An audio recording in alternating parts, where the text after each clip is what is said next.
Elly De La Cruz is hitting lefties hard, and that's a game changer for 2025. We'll talk about what that can mean on today's Locked On Reds.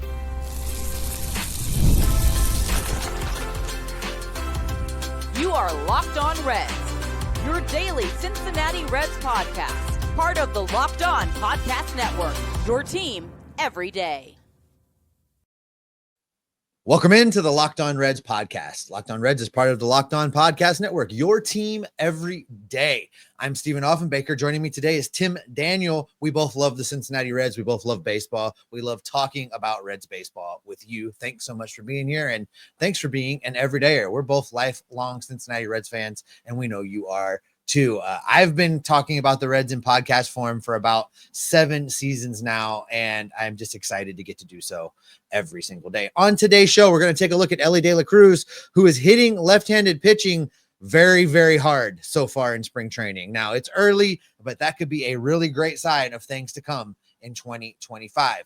We're also going to be talking about Nick Lodolo's spring debut that just made us all go, uh-oh. And then, of course, with 29 days remaining until opening day, we'll take a look at who we think was the best Red to ever wear the number 29. But Tim, where we are going to start today is with Elly De La Cruz, because in a couple games now, right-handed at bats, he has absolutely destroyed some baseballs. In yesterday's game, he took a ball directly to dead straightaway center field that hit the batter's eye and stayed in play. And on the opening spring game, he hit home runs both from the right side and the left side that were no doubters. Elly's hitting for power, and it's not from the right side. That's not something that he's done consistently. His splits have been bad enough that there have been people last year that started the clamoring of, well, maybe Elly should just give up switch hitting. Maybe Elly should just be a left-handed batter. I'm kind of excited that he's stuck with it and that it's starting to look like it might be taking a turn. Yeah. I mean, first of all, if he's doing what he's doing right now, I mean, probably not going to have a 2,500 OPS through the season. It'd be cool. No. And if anyone's capable of in baseball, it's probably Elly De La Cruz, let's be honest. But also, it's kind of unlocks the Reds offense if he's able to do this from both sides of the plate, as we've seen so far in spring training. Not saying he's going to hit 625. Obviously, that's about as impossible as it gets. But if they can kind of find a way where he is 2/3 from the right side of the plate, what he is from the left side of the plate, he's the best player in baseball at that point. And 100%. Let's talk a little bit about what he's been so far as a switch hitter, because it's easy with the hype and him being on the every single ad and every single advertisement and on really being video game. Yeah, on the cover of a video game, and being clearly stacked up to be one of the faces of baseball. Mm-hmm. It's easy to forget that he's not been very good against left-handed pitchers, really, especially if you compare him to how he does against right-handed pitchers. Against left-handed pitching, Tim, he has an OPS plus of 58. That is not great. Nope. That's definitely got to get better if he's going to continue to hit from that side of the plate. Now, you compare that to his OPS plus against the right-handed pitchers. He's 18% better than league average, 118 OPS plus against the right-handed pitchers. If he can bring that left-handed OPS plus, let's say, 90? Hit 90 OPS plus against the left-handed pitch, that's a game changer. That's an MVP. He'll win the MVP if he can bring that up to 90 and maintain about a 120 OPS plus against right-handed pitching. Yeah, and if you're a pitcher on the mound, you're already afraid of Elly De La Cruz. How much more afraid of you if he figures out how to consistently hit from the right-hand side of the plate and makes this team even more scary? I mean, we aren't really even going to get into what Matt McLain CES did today and how Matt McLain's looked in these couple spring training games. Today looked great. So if you have that situation there where you have McLain, Lux, and you're a left-handed guy going out there, do you have McLain, Lux, and Elly De La Cruz and Tyler Stevenson as your 1 through 4 and CES? And Elly De La Cruz is fitting right there in the bowl and doing what those guys are doing, hitting that 90 OPS plus, like you said, from the right hand side of the plate. The Reds might average 6 runs a game against left-handed pitching at that point. Oh, and I'll take it. We'll take every run that we can get. Not only has Elly looked better in the right-handed batter's box, but he's looked good in the batter's box all the way around. He's looked good defensively. He looked really good on the base paths earlier today in that game against the Angels. And if I remember correctly, I don't have the box score in front of me, but I think that shot to straightaway center ended up being a triple. Did he end up at third base on that one? I think that he did. Elly doing Elly things, right? So, this is a player that can take your routine double and turn it into oh my God, he's going to go for 3 on a regular basis. These are the kind of things that I think it's going to be good. The influence that Terry Francona has on Elly De La Cruz. Elly's going to do those things. He's going to stretch those plays. He's going to turn some of those doubles into triples, but he's going to do it in a way that's responsible and doesn't run the Reds out of innings. Terry has already said he's going to hold him accountable. I'm excited to see what impacts Terry Francona has on Elly De La Cruz over the course of the season. I think Elly's going to get his hits. He's going to get his extra base hits. He's going to get his homers, and he's going to get his steals. And I think I predict his steals total will go up. He's going to break 70. He's going to probably approach 80, but he's going to do it in a way where there's much less of those moments where I had last season. Sometimes he would get thrown out late in games, and I would kind of question, why is he running there? Why is he taking that chance, rally killing kind of things? I'm looking forward to a disciplined manager helping to just squeeze every last drop of talent and game disruption out of Elly De La Cruz that there is to be got. I love that you say this because Terry Francona, right before spring training, was on Starkville with Jason Stark and Doug Glanville, and they had it was an awesome interview. And this particular conversation came up during the podcast interview. And what he said is, I'm not going to take away Elly De La Cruz's aggressiveness because that's who he is as a player, but we are going to make sure he's doing it smartly. We're going to make sure that he is not costing this team wins. And I think that's the thing that's pointed out. So I laugh at also, you mentioned the steals part and getting 70. My bold prediction was Elly's going to have a 30-70 year. And right now, FanDuel has his home run over under only season, Steve, 23.5. That's it. Yeah. Jeff's been talking about that before he went on vacation. He smashed the over, him and his overs, right? But he was very hard on smash the over on the home run total. And he also is with you. He also predicted a 30-70 season out of Elly De La Cruz. And I don't see, and we always do the thing, right? Well, health withstanding, he's got to be healthy, air quotes, whatever. Get out of here.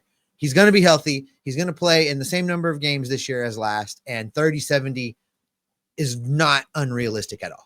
Yeah. Also, he's getting a Gold Glove this year. It's really okay. Do you think the defense is going to improve that much? Because he did lead the league in errors, and I've looked at the comparisons. Barry Larkin made a lot of errors early on. Also, do you think he turns the corner on it that quick?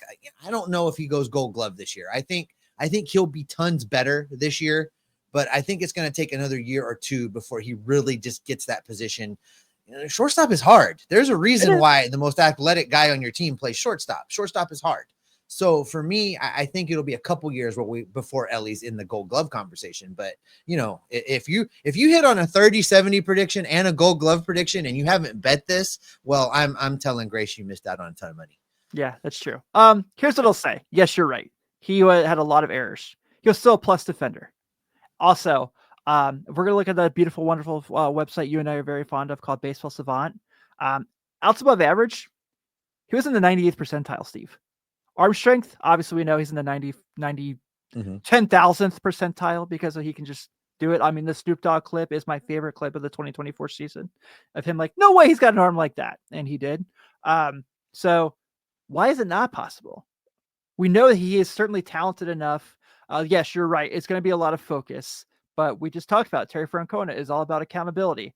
Do not cost your team outs. Do not cost your team runs. So I feel like this is going to really kind of take that jump. So yeah, why not? Let's dance. Without looking it up, I believe Elly De La Cruz had 18 errors last year. Is that correct? Somewhere in that neighborhood, right? Yep. How many errors does he have in 2025? 10. So you think he almost cuts it in half? Mm-hmm. I fully believe in the Francona regime taking care of Elly De La Cruz. Okay. All right. We're going to circle back to this. This is going to be in the next offseason. How do we do? How do we do episode? We'll have you back to talk about this. All your commenters are like, fire that guy. Yeah. you mentioned a couple other guys there, and while we've got a few minutes, let's dig in on a couple other performances.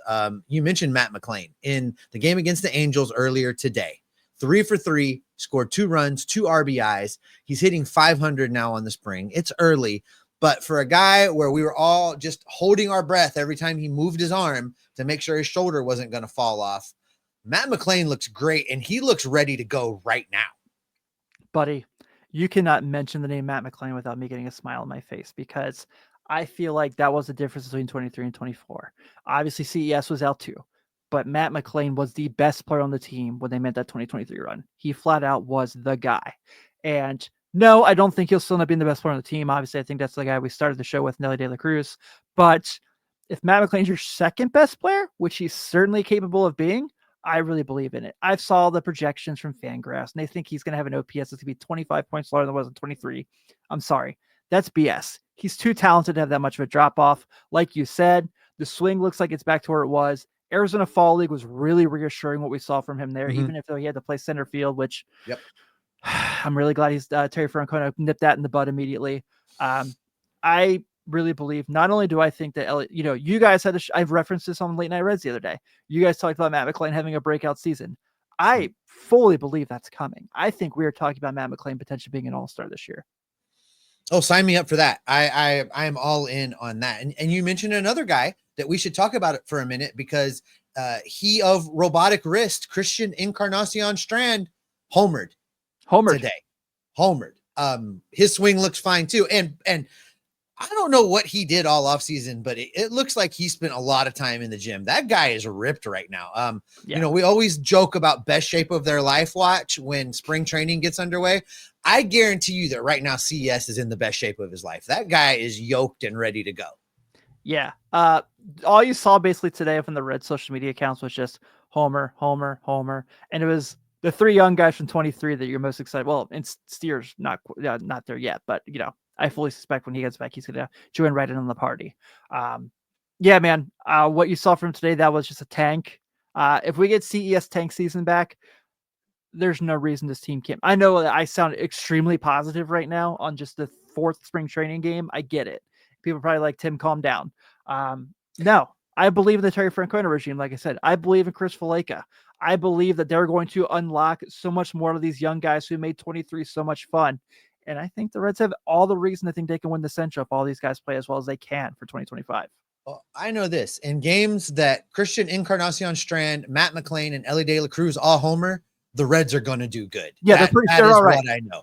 Yeah. But listen, Tim, it was not all sunshine, rainbows, and kittens out in Arizona today, because the pitching did have some uh-ohs along the way. And coming up, we're going to talk about the spring debut of Nick Lodolo. We've got that for you coming up next.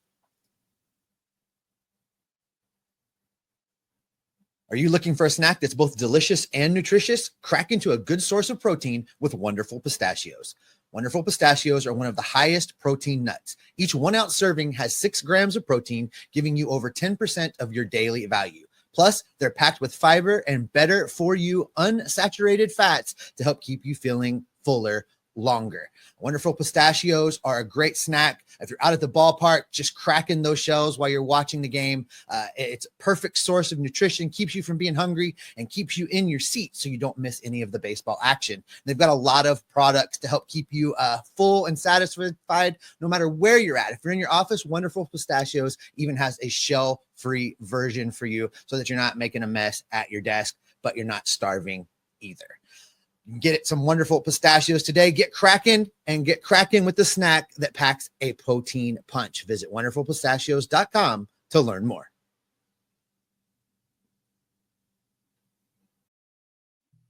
Make sure you're subscribed to Locked On Reds so you don't miss any of the great Reds content we've got coming for you all year long. Click that like button, click that notification bell, click that subscribe button in the video and audio feeds.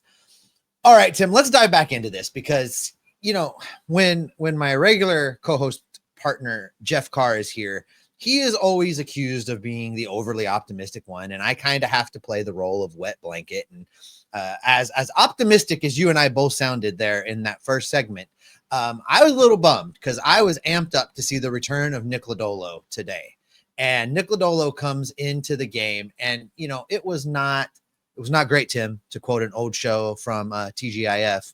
Not great at all. Nick Lodolo comes in 1 2/3 total innings pitched. He gave up a hit, walked not 1, not 2, but 3 dudes. He did strike out 2. He found the zone a little bit. I think I'm going to try and not panic, Tim. I'm going to try and remember that this is his spring debut coming off of a wonky injury-filled season where he didn't have a lot of success at the end. And I'm just going to write this off as getting back in the saddle, and let's look to the next start. I'm for sure looking that side of it, Steve. I just really think that he's too talented that this is going to be the norm. Especially like you said, he missed, was San Francisco his last start last year? I want to say, I think so. Yeah. And that was July.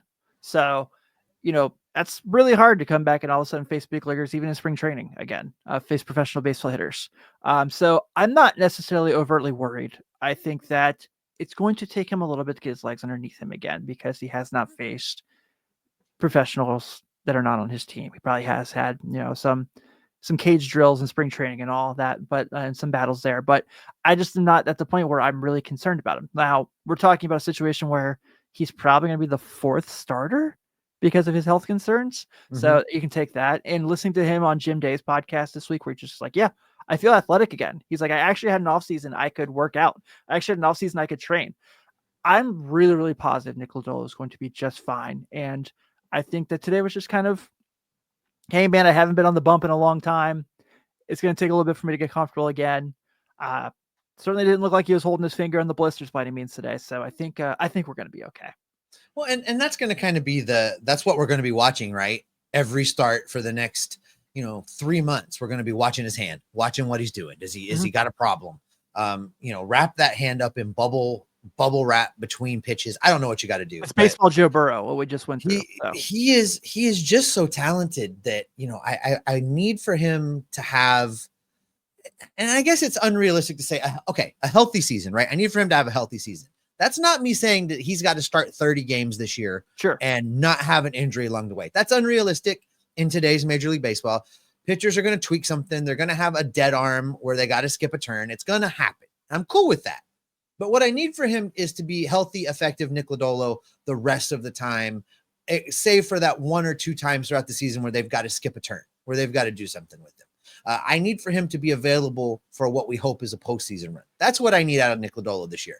We've played the what if, and he has talent, and the sky's the limit, and there's no ceiling, or what, all the things we've said about Nick Lodolo. We're kind of at the prove it point for me, where this is the year where he's either, he's one of those dudes that just could never realize his potential because of the injuries, pitching version of Nick Senzel, whatever you want to call him. Or this is the year he turns the corner and becomes that guy, right? Yeah, I think so. If I'm not going to panic, then Hunter Green's spring debut, he gave a rocket of a double and a 2-run homer. Mm-hmm. I'm not going to freak out if Nick Lodolo walks 3 guys. Those 2 dudes are going to be just fine. I think it's just kind of getting your legs underneath you again. So let's talk about some other guys that have pitched so far, and one in today's game earlier. I want to talk about Brian Shaw for a minute, because 37-year-old Brian Shaw comes over to the Reds. He's just trying to hang on to another summer, and I get it. But listen, Tim, he's got 2 wins already. Yep. This guy comes into another. He struck out 3 in today's game, pitched an inning. He did give up a hit, allowed a run, but this is his 2nd win of the spring. And I expected him to come into games and kind of, really be overmatched, because he doesn't have the heat anymore. He doesn't have the ability to blow a hitter away, and he's striking dudes out. In fact, if you watched the first game of spring training, being the former Cleveland player that he is, he comes into the game and strikes out a guy, and you can hear from the crowd somebody yell from the crowd at Brian Shaw, "That's going to be the only strikeout you get all year." Things like that are what this dude's dealing with. But, he's hanging on. So I'm surprised at how well he's pitched. Do I think he's going to make the team? No. But I've been surprised at how well he's pitched. Yeah, he's the what's his name from Major League? He's Chelsea Ross, right? This is who he is. He's putting all the the creams and all the stuff he's got sitting on his hip so he can kind of get the extra spin. The mentholatum ball, the Desitin pitch. Yeah, we got it. Yeah, we don't have to get to the other one by any means. Watch the movie and you'll know. Yeah, watch the movie. Got to see them. But yeah, he's definitely kind of that guy where it's like, it's been fun. I told the joke that Grace's grandma is like a diehard Indians Guardians fan, and she lived to be 91. And when I would watch games with her and he would come in games, she'd go, "Oh, Shaw's here again. This isn't going to go well." And it didn't. So that's the only thing I really have of note of him. But, hey, you take 2 wins, 3 strikeouts today. You had to give up a hit. But in spring training, it's just pass the ball to the next guy. And he just made Ian Jabot look worthy. So if you kind of go in the situation, the good news about if somehow, some way or another, Brian Shaw does make the team, he's going to have to go to over a lot of guys that's pitching high leverage. So I think we're okay. Taylor Rogers has pitched in a couple of games now, Tim, and he hasn't allowed a run, but he's really kind of had to work for it in his outings. He has not been sharp yet. And I'm almost want to attribute that to new surroundings, new way of doing things, new place. I imagine he's still kind of trying to get his feet under him, right? Yeah, I mean, he just got traded to the Reds 6 weeks ago. So it's not like, I mean, he went in the spring training kind of game planning to be with his previous team, and all of a sudden was like, "By the way, you're going to Cincinnati," and it's like, "All right, cool, yeah, this is awesome. I'm going to go pitch for Tito." But yeah, man, I'm not overly panicking about that either. I have a hard time panicking the first week of spring training, if you can't tell. It's like May when I'm like start to get worried if these guys are not doing what we think they're going to do. So I'm still in sunflowers and rain cells and just having baseball back. So let's talk a little bit about Graham Ashcraft, because I have been adamant in my desire to see him pitching in the back of the Reds bullpen in 2025. However, Andrew Abbott on a throwing program, Rhett Lauder on a throwing program. There is now an opportunity for Graham Ashcraft to go out there and seize a spot in the starting rotation, especially if either of those other 2 dudes or both of those 2 dudes are delayed much longer, right? So is this probably Graham Ashcraft's last hurrah at flirting with the rotation, or could he do a year in the bullpen and then challenge to get back into the rotation next year? It's got to be the last hurrah, man, because if you think about what's the strength of the Cincinnati Reds organization as a whole, it's starting pitching. And do you like him more than you like Rhett Lauder? Really? Nope. Do you like him more than you like Chase Burns? Do you like him more than you like Brady Singer? This is not a dig on Graham Ashcraft by any means. I think that Graham Ashcraft is certainly a fine major league pitcher who, yes, I agree with you. I think has a great future as a bullpen guy. And there's nothing wrong with that. You can make a lot of money as a bullpen guy. A lot of money. Ask Mariano Rivera how much money you can make as a great bullpen guy. Yeah, for sure, man. And so for him, and could he potentially in the future have a Nick Martinez role? Yeah, why couldn't he? That's certainly something where that's serviceable for him.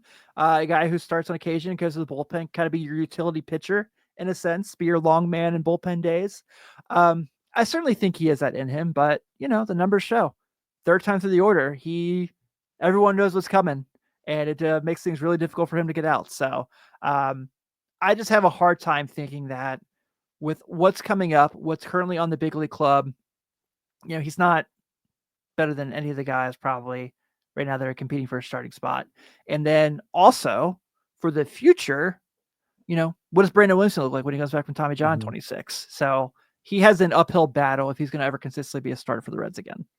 Yeah, and you didn't even mention Chase Petty. You talked about Chase Petty, right. But Chase Petty is another guy that's in the mix and looked good in his first outing. Again, early in spring, but looked decent his first time out. So, this is a fun problem to have. There's been years where we've looked around what's going on in Goodyear and going that, this to go back to Major League, look around. Who are these guys? Yeah. Like, Jason Marquis was an opening day starter one time for the Cincinnati Reds. Right. People. So this is a much, much better problem to have. I'm excited to continue to watch spring training, but guess what, Tim? Spring training, as ridiculous as this sounds, we're 29 days away from opening day. 4 weeks from now, we're going to be talking about opening day in Cincinnati and getting ready to get our Dora on. So coming up, we're going to be talking about the red that we think is the best red to have ever worn, number 29.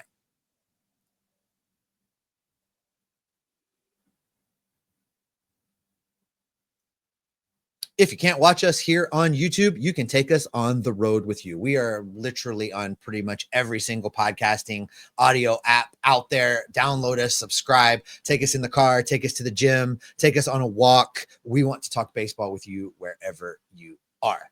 All right, Tim, we've been doing this exercise, and I know you listen, so you've followed along as we've done this. Mhm. We've been doing the best red related to the number of days left till opening day. We're here at 29. This is probably one of the lesser impressive lists that we've had to work with. Dealing with, the toss up for number 30 with Griffey Sr. versus Griffey Jr. was fun. Travis But Wood. we're now wasn't moving. there? I'm sorry. Travis Wood, Norris Hopper didn't have a shot. No, they were not even in the realm of consideration. Oh man. But looking down this list of number 29s, currently being worn by TJ Friedel, maybe someday he can wear this crown. He might Today be top 4 already. So he's probably top 4 already. Top Yeah. 5 for sure. Top 5 for sure. But he may find himself at the top of this list one day. But as I look back, we go back through time. Brandon Finnegan, your favorite guy, wore this for a couple of seasons. Yeah, Brian favorite Pena guy. wore it for a couple of seasons. We get back to Ryan Hannigan. He is definitely a finalist on this list. He wore this number from 2008 to 2013, amassed about an 8 in WAR, if I remember correctly, during his time in Cincinnati, and he did it from the catching position, which makes it even more impressive. He's a finalist for this. Going back through time, nobody else really just jumps out at you until you get back to Brett Boone, who wore this from 94 to 98. He's also a finalist for this title. We keep going back. My guy, Herm Winningham, 1988 to 1991. I love that dude. Yep. I think just because his name was Herm, he was cool. Got a ring. And he's got a ring. So there you go. Tracy Jones wore this number from 1986 to 1988. Marty votes for him. Going back even further, we find that Wally Post wore this number. He's going to be a finalist. He wore this number for a long time. And played at a pretty high level in the 50s into the 60s. And then going way back to 1941 to 49, Hank Sauer, also a finalist on this list. If you haven't looked these dudes up, this makes it fun. I do this rabbit hole every time I set up for this segment and just start digging through these decades and looking at these guys and seeing names that I kind of forgot were members of the Reds. But, having got those 4 guys as my finalists, I think that I'm going to go. It's a coin flip for me between Wally Post back in the day and Ryan Hannigan at the catching position. And I think maybe by a nose, Ryan Hannigan wins this for me as the best Red to sport number 29. I respect it. I mean, he was kind of Bronson's battery mate. Right. And we love Bronson around here. Friend of Yeah. the show, Bronson Arroyo. yeah, it obviously had some great times with the Reds. Was the catcher probably the main catcher for the team, even with guys like Mesoraco, between 2010, 2013 years. So yeah, I understand where you're coming from. To me, it's Brett Boone. I will always be mad. My 9-year-old self is forever angry about the 1998 All-Star game when Brett Boone made it representing the Reds and did not get to participate. But 94 through 99. I mean, he was part of that really good 94 team before the strike, was part of the really good 95 team that lost to the Braves. 98 was an all-star and a gold glove winner. So like you said, we're not talking, this isn't like we're talking about 4 or 30 or anything like 21. This is 29. So it's pretty slim pickings on the numbers, but to me, I think I have to go the Brett Boone side of it. You know what? I didn't lean into Brett Boone. I just pulled him back up because I wanted to see why I didn't pick him. Career-wise, for his career, 14 years, 22.8 WAR. In totality, his career was really pretty good for a second baseman. And, if we're talking career. Now, if we're just going to drill down on his 5 years in Cincinnati, 4.4 WAR, Brett Boone's success came in Seattle. If you look at his counting stats and the WAR, he amassed 4.4 in 5 years in Cincinnati, 19.2 WAR in 7 years in Seattle. So he really stepped up his game once he got out to the Pacific Northwest. So I think that's why I kind of lean more into Ryan Hannigan, but I totally get where you're coming from. You're absolutely right about that 1998 season where he was an all-star and won a gold glove. Yeah. It's just, that's the child in me talking, because that was like what I grew up with was Brett Boone. And I'll never forget when they traded him to Atlanta. No, he was traded to San Diego and then later ended up in Atlanta, where Mhm. I was really upset. But hey, they don't trade Brett Boone. There's no Greg Vaughn. So There you go. All right, Tim, I think that is probably a good spot to go ahead and wrap it up for today. Thanks, everyone, as always, for making us your first listen every day. We appreciate you being here. We're going to continue to gather up the news, the notes, the information, the rumors, the reports, and bring it back here to keep you locked on Reds every single day.